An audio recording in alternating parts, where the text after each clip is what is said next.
இன்றைக்கு பிப்ரவரி 19ஆம் தேதி அமெரிக்க அதிபர் டொனால்ட் ட்ரம்பினால் ஏற்கனவே அறிவிக்கப்பட்ட காசாவுக்கான அமைதி வாரியம் பீஸ் கவுன்சிலுடைய முதலாவது சந்திப்பு நடைபெற்று வருகிறது.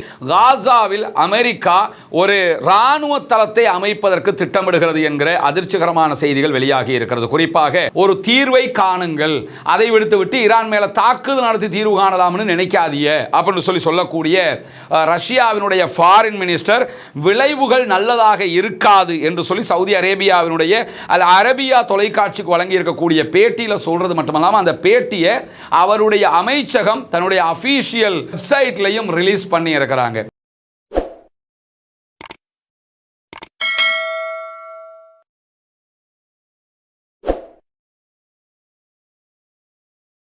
அன்பிற்கினிய சகோதர சகோதரிகளே, நம் அனைவர் மீதும் ஏக இறைவனுடைய அமைதியும் கருணையும் உண்டாகட்டுமாக என்கிற உயரிய பிரார்த்தனைகளோடு பாலஸ்தீனத்தினுடைய காசா பகுதிகளில் இஸ்ரேலிய ஆக்கிரமிப்பு இராணுவம் நடத்தி வந்த 2 ஆண்டுகளுக்கு மேலான யுத்தம் தற்போது யுத்த நிறுத்தமாக மாற்றப்பட்டு 132வது நாளிலே நாம் அத்தனை பேர் நிற்கக்கூடிய இந்த தருணத்தில் இன்றைக்கு பிப்ரவரி 19ஆம் தேதி அமெரிக்க அதிபர் டொனால்ட் ட்ரம்பினால் ஏற்கனவே அறிவிக்கப்பட்ட காசாவுக்கான அமைதி வாரியம் பீஸ் கவுன்சிலுடைய முதலாவது சந்திப்பு நடைபெற்று வருகிறது. இந்த முதலாவது சந்திப்புக்கு சற்று நேரத்துக்கு முன்பதாக அமெரிக்க அதிபர் டொனால்ட் ட்ரம்பும் பங்கு கொண்டிருந்தார்.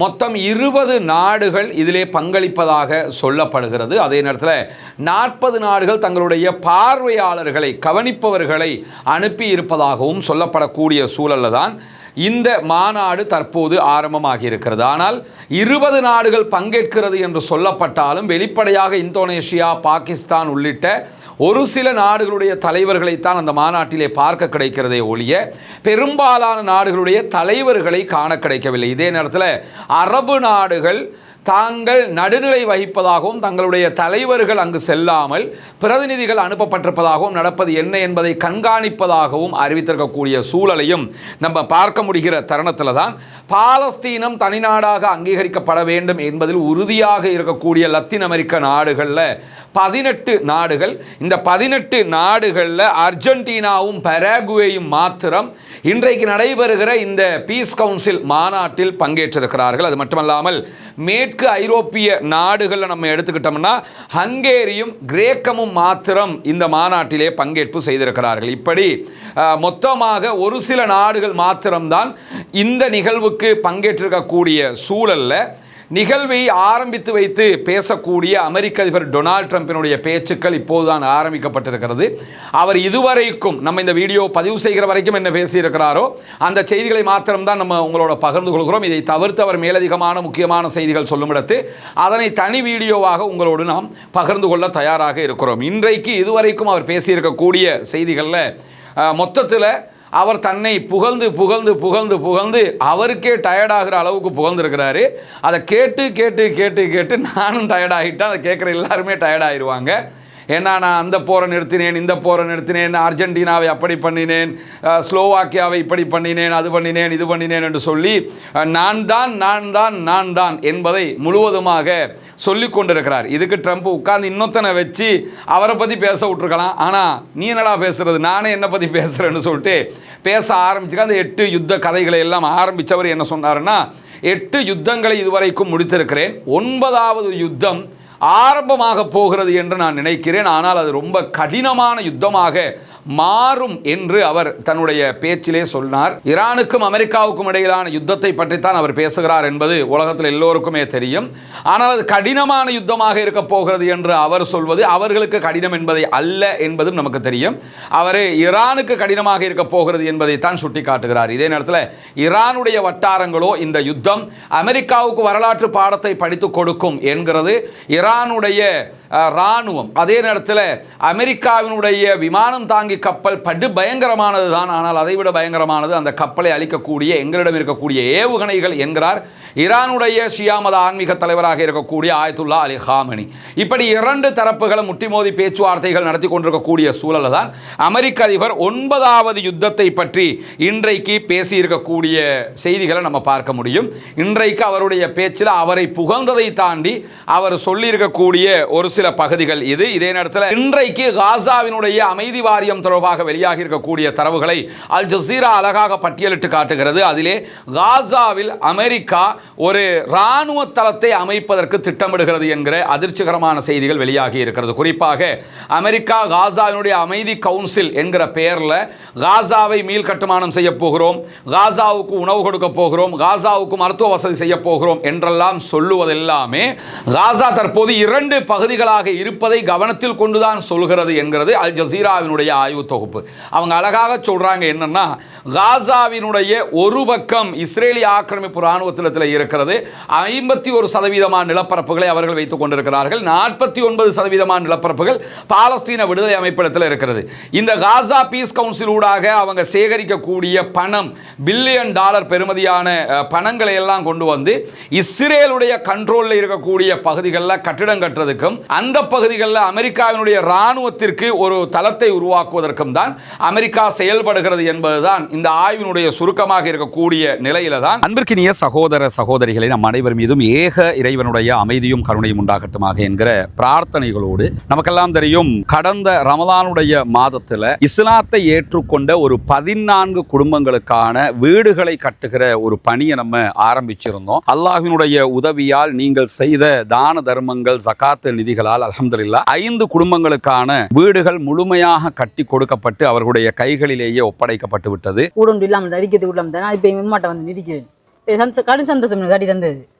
இது உங்களோட வீடு. இனி ஃபௌமி வேலை நடக்குதாண்டெல்லாம் பார்க்க வர மாட்டார், வேலையெல்லாம் முடிச்சுட்டோம் நாங்க. சரிதானே? உங்களுக்கு எப்படிமா சந்தோஷமா? நிறைய பேருக்கு உதவி செஞ்சிருக்காங்க, அவங்களுக்கு என்ன சொல்ல நினைக்கிறீங்க? துவா செய்யுங்க. சரியா? தொழுகை நோன்பு அதுகளை எல்லாம் ரொம்ப கடைப்பிடிச்சு கொள்ளணும். மார்க்க விஷயங்கள் தானே. அல்லாட்ட நம்ம உலகத்துக்கு எங்களால் முடிஞ்சதை நாங்கள் செஞ்சிட்டோம், மறுமைக்கு நீங்கள் தான் தேடிக்கொள்ளணும். சரிதானே? இந்த வீடு கட்டி முடிஞ்சதோட நாங்கள் வர்றோம். அவங்களோட மனைவி வந்துட்டாங்க வீட்டுக்கு. கேட்கும்போது என்ன சொன்னாருண்டா, நான் இதுக்கு தான் நினைப்பேன், அந்த வீட்டுக்கு நீங்கள் கட்டி தந்துட்டீங்க, எனவே நாங்கள் இனி சந்தோஷமாக இருப்போம். என் பிள்ளைகள் இப்போ நிம்மதியாக பழக்கக்கூடிய அளவுக்கு நிம்மதியாரி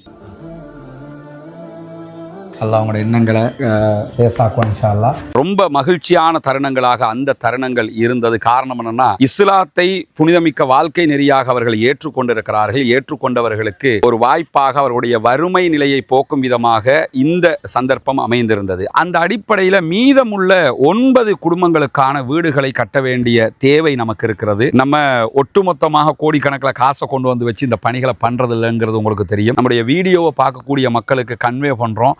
அந்த மக்கள் தரக்கூடிய பொருளாதாரத்தை கொண்டுதான் இந்த வேலைகளை நம்ம செஞ்சுக்கிட்டு இருக்கிறோம். குறிப்பாக இந்த பணிகளுக்காக 100 ரூபாய், 200 ரூபாய், 500 ரூபாய், 1000 ரூபாய் என்று சின்ன சின்ன தொகைகளை கூட தந்து உதவிய பெருமனது கொண்ட சகோதர சகோதரிகளை நம்ம பார்த்திருக்கிறோம். அதே மாதிரி லட்சங்களில் உதவி செய்த சகோதர சகோதரிகளையும் பார்த்திருக்கிறோம். ஒவ்வொருத்தருக்கு எவ்வளவு முடியுமோ அந்த அடிப்படையில் நமக்கு அதை தந்து உதவி இருக்கிறார்கள். அதன் அடிப்படையில் தான் 5 வீடுகள் கம்ப்ளீட்டடாக நம்ம கட்டி கொடுத்திருக்கிறோம் அல்ஹம்துலில்லாஹ். இப்போது நம்ம இருக்கக்கூடிய இந்த பகுதிகளில் 4 வீடுகள் கட்டுவதற்குரிய ஏற்பாடு நடந்து கொண்டிருக்கிறது.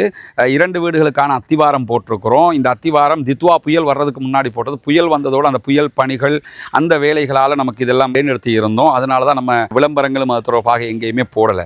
தற்போது புனிதமிக்க ரமலானுடைய மாதத்தை அடைந்திருக்கிறோம். நபிகள் நாயகம் ஸல்லல்லாஹு அலைஹி வஸல்லம் அவர்கள் காற்றை விட வேகமாக ரமலானிலே தர்மங்களை செய்வார்கள், தான தர்மங்களை அள்ளி கொடுப்பார்கள் என்கிற நபிமொழிகளை சஹீஹுல் புகாரி, முஸ்லிம் உள்ளிட்ட நபிமொழி கிரந்தங்களில் நம்ம பார்க்கிறோம். ஏன்னா அவ்வளவு அதிகமாக ரசூலுல்லாஹ் தான தர்மங்களை செய்து கிடைக்கிறதையெல்லாம் கொடுத்து நன்மைகளை சேகரித்துக் கொள்வார்கள். அதே நேரத்தில் அல்லாஹு தாலா திருமறை குர்ஆனில் ஜகாத்து பெறுகிற கூட்டத்தினரை பற்றி 8 கூட்டத்தினருக்கு நீங்கள் ஜகாத்து வழங்க முடியும் என்று சொல்லும்போது அதிலே ஒரு கூட்டத்தினராக முஅல்லஃபத்துல் குலூப், இஸ்லாத்தின் பால் உள்ளங்கள் ஈர்க்கப்படுகிறவர்கள் என்கிற ஒரு பிரிவினரையும் நமக்கு காட்டி தருகிறான். எனவே இஸ்லாத்தை ஏற்றுக்கொள்ளுகிற சகோதரர்களுக்காக ஜகாத்து நிதிகளை கொடுக்க வேண்டியது கடமையாக இருக்கிறது. ரமலானுடைய காலத்திலே ஜகாத்துகளை கணக்கு பார்த்து ஏழை எளிய மக்களுக்கு கொடுக்குற சகோதரர்கள் இந்த பணிக்காகவும் ஒரு போர்ஷனை ஒதுக்குங்க. உங்களால் முடிஞ்ச ஒரு தொகையை முன்னால் தெரிகிற நம்முடைய ஹியூமனிஸ்ட் பீப்புள் ஆர்கனைசேஷன் என்கிற ஆர்கனைசேஷன் அக்கௌண்ட்டுக்கு நீங்கள் வைப்பிலிட முடியும். அதே நேரத்தில் வெளிநாடுகளில் இருக்கக்கூடிய சகோதரர்கள் இந்த குறித்த அக்கௌண்ட்டுக்கு வைப்பிலிட முடியாது என்று சொல்லுகிற போது அதில் முன்னாடி தெரிகிற என்னுடைய வாட்ஸ்அப் நம்பருக்கு நீங்கள் தொடர்பு கொள்ள முடியும். உங்களுக்கு எப்படி நீங்கள் பணம் அனுப்பணும் என்கிற வழிமுறைகளை நம்ம லீகலாக சொல்லித் தருவதற்கு கடமைப்பட்டிருக்கிறோம். எனவே நாமே ஆரம்பித்த பணி நாமே முடிக்க வேண்டும் என்கிற அடிப்படையில் நம்ம அத்தனை பேரும் சேர்ந்து 1000 ரூபா 2000 ரூபா லட்சங்கள் என்று எது நம்மளால் முடியுமோ அதை போட்டு இன்னும் ஒரு 9 வீடுகள் கட்டி முடிக்க வேண்டி இருக்கிறது. இந்த பணியில் அத்தனை பேரும் இணைந்து கொள்ளுங்கள். உங்களுடைய ஜக்காத்து தான தர்மங்களை ரமலானுடைய காலத்திலே இதற்காக வழங்குங்கள். வாரி வழங்குகிற போது நாளை மறுமையிலே அல்லாஹு தஆலா உயர்தரமான ஜன்னத்துல் ஃபிர்தௌஸிலே உங்களுக்கான அழகான ஒரு வீட்டை தருவதற்கு காத்து கொண்டிருக்கிறான். ஏழை எளிய மக்களுக்காக உழைப்போம், அவர்களுக்காக கொடுப்போம். நாளை மறுமையில் நிரப்பமான கூலிகளை பெற்றுக்கொள்வோம். எனவே இதற்காக உதவி செய்யுங்கள் என்கிற பணிவான கோரிக்கையோடு அமெரிக்கா காசாவுக்குள் ஒரு இராணுவ தளத்தை 5000 பேர் கொண்ட அமெரிக்காவினுடைய இராணுவம் தங்குகிற விதமாக ஒரு இராணுவ தளத்தை அமைக்கப் போகிறது என்பதை வியாழக்கிழமையே பிரிட்டிஷினுடைய செய்தித்தாள் தி கார்டியன் பல ஆவணங்களை வெளிப்படுத்தி இருப்பதையும் நம்ம இங்கே கவனிக்கணும். எனவே தற்போது அமெரிக்கா செய்யக்கூடிய ஒரு முக்கியமான வேலையை என்னென்று கேட்டால் அவங்க ஒரு இராணுவ தளத்தை காசாவுக்குள்ள அமைப்பதற்கான ஏற்பாடுகளை செய்து வருகிறார். அதே நேரத்தில் சர்வதேச நிலைப்படுத்தல் படையில் இணைந்து கொள்வதற்கு அழைப்பு விடுத்திருந்தார் அமெரிக்க அதிபர் டொனால்ட் ட்ரம்ப். அரபு நாடுகள் யாருமே அதிலே இணைந்து கொள்ளவில்லை. பாகிஸ்தான் இணைந்து கொள்வதாக அறிவித்திருக்கிறது. ஆனால் அதை பாகிஸ்தான் இன்னும் முழுவதுமாக உறுதிப்படுத்தவில்லை. இந்தோனேஷியா 20,000 படையை அனுப்புவோம்னாங்க, பிறகு 8,000 கடைசியாக 1000 வந்து நிற்கிறாங்க. அதையும் இன்னும் உறுதிப்படுத்தாமல் இருக்கிறார்கள். இப்படியான சூழல்ல 4 நாடுகள் மாத்திரம்தான் அமெரிக்காவோடு இணைந்து சர்வதேச நிலைப்படுத்தல் படைக்கு காசாவுக்குள்ள தங்களுடைய போர்சஸை அனுப்புறதுக்கு தயார் என்று சொல்லி இருக்கிறாங்க. அதில் கொசோவா, அதே போன்ற அல்பேனியா, கிரீஸ், மொரோக்கோ ஆகிய 4 நாடுகள். இந்த 4 நாடுகளுமே இஸ்ரேலோட நட்புறவு பாராட்டக்கூடிய, இஸ்ரேலை தனி நாடாக அங்கீகரித்திருக்கக்கூடிய நாடுகளாகத்தான் இருக்கிறதே தவிர இஸ்ரேலை அங்கீகரிக்காத எந்த நாடுகளுமே காசாவுக்குள்ள படைகளை அனுப்புவதற்கு தயாராகவில்லை. இதே நேரம் காசாவுக்குள்ள வருகிற படைகள் காசாவினுடைய கட்டுமானத்தை தவிர்த்து, காசாவினுடைய நல்லிணக்கத்தை தவிர்த்து, இஸ்ரேலுடைய அடாவடிகளை தடுப்பதை தவிர்த்து வேறு எந்த காரியத்தில் ஈடுபட்டாலும் அவர்களுக்கும் எங்களுக்கும் பாரிய யுத்தம் மூழ்வதற்கான வாய்ப்புகள் இருக்கிறது என்பதையும் பாலஸ்தீன விடுதலை அமைப்பினர் ஏற்கனவே அறிவித்திருக்கக்கூடிய செய்திகளை நம்ம பகிர்ந்திருக்கிறோம். இப்படியான சூழலில் தான் பிப்ரவரி 2ஆம் தேதி இந்த மாதம் காசாவினுடைய ரஃபா பார்டரை நாங்கள் திறக்கிறோம்னு அறிவித்திருந்தது இஸ்ரேலிய ஆக்கிரமிப்பு இராணுவம். ஆனால் திறக்கப்பட்டு இன்றைக்கு இத்தனை நாட்கள் ஆகியும் 640 பாலஸ்தீன அப்பாவிகள் மாத்திரமே காசாவை விட்டு ரஃபா வழியாக வெளியேறி இருக்கிறார்கள். மொத்தம் 20,000 பேர் அவசரமாக ட்ரீட்மெண்ட் எடுக்கக்கூடிய நிலையில், ஆப்ரேஷனல் பண்ண வேண்டிய நிலைமையில் காசாவுக்குள்ளே இருக்கிறாங்க. இதுவரைக்கும் 640 பேரைத்தான் இந்த 17 நாட்களுக்குள்ளாகவே இஸ்ரேல் அனுப்பியிருக்கிறாங்கன்னா இது ஒரு கண்துடைப்புக்காக செய்யப்படக்கூடிய ஒரு காட்சி மாத்திரம்தான் என்பதை நாம் புரிந்து கொள்ள முடியும். இப்படியான சூழலில் தான் அமெரிக்காவுக்கும் ஈரானுக்கும் இடையிலான பதட்டம் அதிகரித்து கொண்டே வருகிறது. அமெரிக்கா தன்னுடைய மத்திய கிழக்கு பகுதிகளில் குவித்து கொண்டே இருக்கிறது. இதுவரைக்கும் அமெரிக்கா மத்திய கிழக்கிலே குவித்திருக்கக்கூடிய இராணுவத்தினுடைய எண்ணிக்கைக்கு ஒப்பீடு செய்யக்கூடிய ஆய்வாளர்கள் என்ன சொல்றாங்கன்னா, ஈராக்கை தாக்குவதற்கு அமெரிக்கா கொண்டு வந்த படைகளை விட 2 மடங்கு அதிகமான படைகள் இதுவரைக்கும் வந்திருக்கிறது. அதே நேரத்தில் ஜெரால்டு போர்க்கப்பல் வந்து கொண்டிருக்கிறது. இன்னும் பல போர்க்கப்பல்கள், விமானங்களை அமெரிக்கா தயார் செய்து கொண்டிருக்கிறது. தயாரிப்புன்னா ஒவ்வொரு இடத்துல அவங்க வச்சிருக்கிற எல்லாத்தையுமே மத்திய கிழக்கு, மிடில் ஈஸ்ட்டுக்கு கொண்டு வந்துகிட்டே இருக்கிறாங்க. பிரித்தானியாவில் இருக்கக்கூடிய அமெரிக்காவுடைய இராணுவ தளத்தில் இருந்த நிறைய ஜெட் விமானங்கள் தற்போது ஜோர்டானுக்கு கொண்டு வரப்பட்டிருக்கிறது என்கிற செய்திகளும் வெளியாகி வந்து கொண்டிருக்கக்கூடிய நிலையில தான் இந்த வார இறுதிக்குள்ளாக ஈரானுக்கு எதிராக தாக்குதல்களை தொடங்குவதற்கு நாங்கள் தயாராக இருக்கிறோம் என்று அமெரிக்க அதிபருக்கு அமெரிக்க இராணுவம் இன்றைக்கு அறிவித்திருக்கிறது. நாங்கள் எல்லாத்தையுமே ப்ரிப்பேர் பண்ணிட்டோம். இந்த வீக்கு கடைசி சாட்டர்டே சண்டேல இருந்து ஈரானை நாங்கள் தாக்குவதற்கு தயார், நீங்கள் ஓகே சொன்னீங்கன்னா நாங்கள் அட்டாக் பண்ண தயாராகிட்டோம் அப்படின்னு சொல்லி இன்றைக்கி அமெரிக்க இராணுவம் தற்போது அமெரிக்க அதிபருக்கு சொல்லி இருக்கிறது. ஆனால் அமெரிக்க அதிபர் இதுவரைக்கும் அது தொடர்பான எந்த முடிவுகளையும் அறிவிக்காத நிலையில் ஈரானுடைய தலைமையை மாற்றுவதற்கான எந்த ஒரு நடவடிக்கையினுடைய வெற்றியும் நிச்சயமற்றதாக இருக்கும் என்று சொல்லி ட்ரம்புக்கே அறிவித்து விட்டதாக அமெரிக்காவினுடைய தேசிய பாதுகாப்பு அதிகாரிகள் கூறியதாக இன்றைக்கு ஆக்சியோஸ் செய்தி வெளியிட்டிருக்கிறது. அதாவது ஈரானை நீங்கள் தாக்க முடியும், ஈரானில் அழிவுகளை ஏற்படுத்த முடியும், ஈரானும் பதிலுக்கு உங்களுக்கு அட்டாக் பண்ணுவாங்க.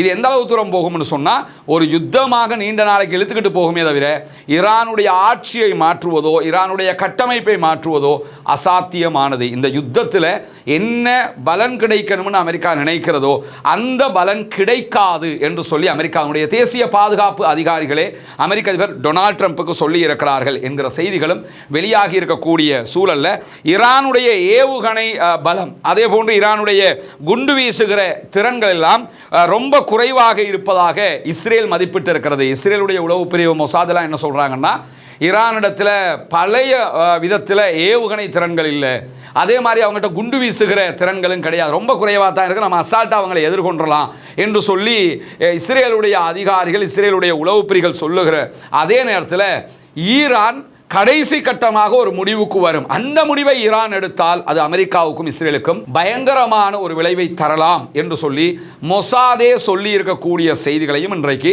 அல் ஜசீரா சுட்டி காட்டுகிறது. அது என்னன்னு சொன்னால் அழிவு நாளின் விருப்பம், அதாவது அவர்கள் இனிமே டூஓ டை என்கிற ஒரு நிலைக்கு வந்துட்டாங்கன்னா, செய் அல்லது செத்துமடி என்கிற ஒரு நிலைக்கு வந்து விடுவார்கள். அப்படி ஒரு கட்டத்தை ஈரானுடைய இராணுவம் உருவாக்கி வைத்திருக்கிறது.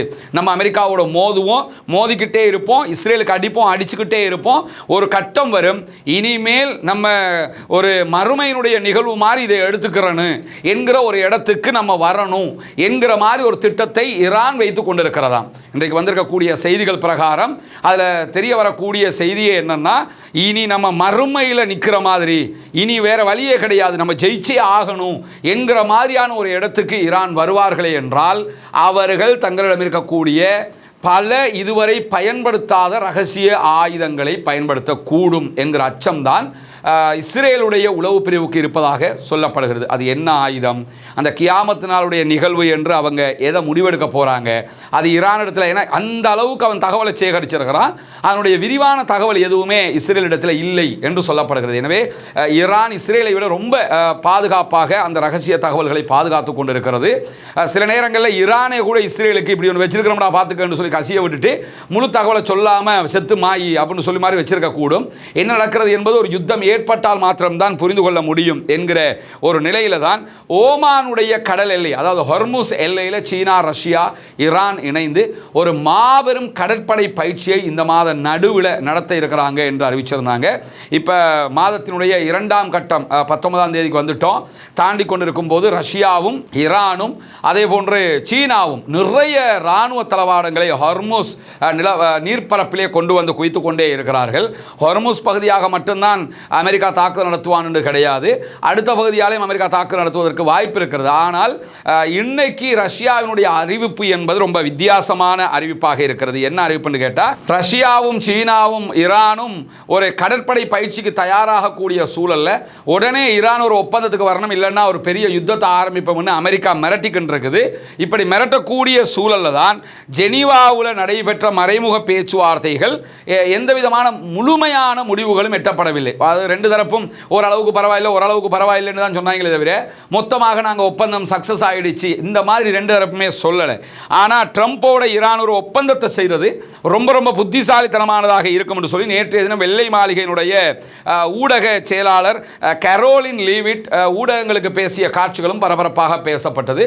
ஒப்பந்தம் ஒன்று செஞ்சுக்கிட்டா ஈரானுக்கு அது நல்லா இருக்கும் என்றெல்லாம் அட்வைஸ் எல்லாம் பண்ணிக்கிட்டு இருந்தான் அந்த பொம்பளை வந்து உட்கார்ந்துக்கிட்டு. இப்படியான சூழலுக்கு மத்தியில் தான் ஈரானுடைய அதிகாரிகள் நேற்று ஒரு அறிவிப்பை விடுத்திருந்தாங்க. அதாவது இன்றைய நாளுக்கான அறிவிப்பு, வியாழக்கிழமை மதியம் 3:30 முதலாக ஈரானுடைய வான்பரப்பில் ஒரு குறிப்பிட்ட பகுதியில் குறிப்பிட்டு எந்த விமானங்களும் பயணிக்கக்கூடாது, காரணம் என்ன, நாங்கள் ஏவுகணை பயிற்சிகளை மேற்கொள்கிறோம் என்று அறிவித்திருந்தார்கள். எனவே அது புதிய ஏவுகணை ஒன்றை ஈரான் பரிசோதித்திருக்கிறதா அல்லது ஏற்கனவே இருக்கிற ஏவுகணைகளை பயிற்சிக்காக பயன்படுத்தி இருக்கிறதா என்பது தெரியவில்லை.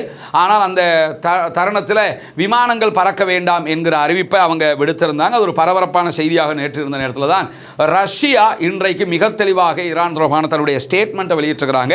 ரஷ்யாவினுடைய வெளிவிவகார அமைச்சர் ஃபாரின் மினிஸ்டர் செர்ஜி லாரோவ் வெளியிட்டிருக்கக்கூடிய அறிவிப்பில் என்ன சொல்கிறாருன்னா, ஈரான் மீதான எந்த ஒரு புதிய அமெரிக்காவினுடைய தாக்குதலும் கடுமையான விளைவுகளை ஏற்படுத்தும் அப்படின்னு சொல்லி எச்சரிக்கிறவர்.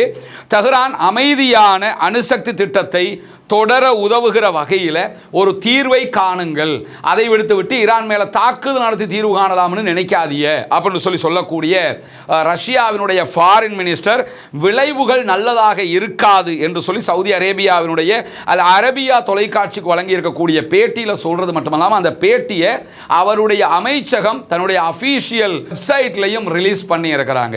அதிலிருந்து அவங்க என்ன சொல்ல வர்றாங்கன்னா, இந்த விளைவுகள் நல்லதாக இருக்காது, தாங்களும் ஈரானோடு கூட இருக்கிறோம் என்பதை சொல்லாமல் சொல்லி இருக்கிறது ரஷ்யா. அதை தாண்டி கடுமையான அமெரிக்காவினுடைய பதட்டங்களுக்கு மத்தியில் ஈரான் தன்னுடைய இராணுவ தளத்தில் கான்கிரீட் கேடயங்களை வைத்து இராணுவ தளத்தை பலப்படுத்தி கொண்டிருக்கிறது என்கிற செய்திகள் வெளியாகி இருக்குது.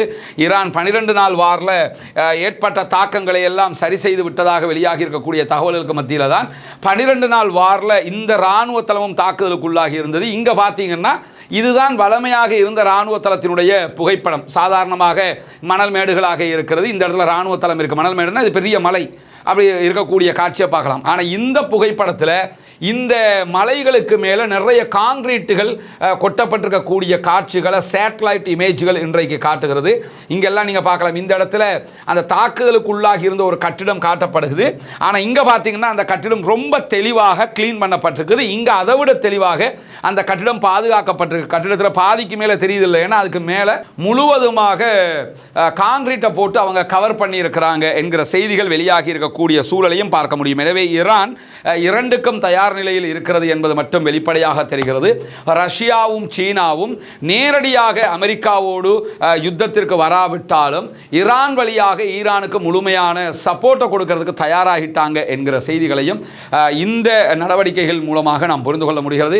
பொறுத்திருந்து பார்ப்போம் என்னவெல்லாம் நடக்கிறது என்பதை. பாலஸ்தீனம் வெற்றி பெற வேண்டும், பாலஸ்தீனம் சுதந்திரம் அடைய வேண்டும், பாலஸ்தீன மக்களும் நம்மை போன்று நிம்மதியானவர்களாக மாற வேண்டும், வாழ வேண்டும் என்கிற உயரிய பிரார்த்தனைகளோடு பாலஸ்தீன அப்பாவிகளுக்காக தொடர்ந்தும் ஜனநாயக ரீதியாக குரல் எழுப்புவோமாக வாகிறது. அல்ஹம்துலில்லாஹி ரப்பில் ஆலமீன்.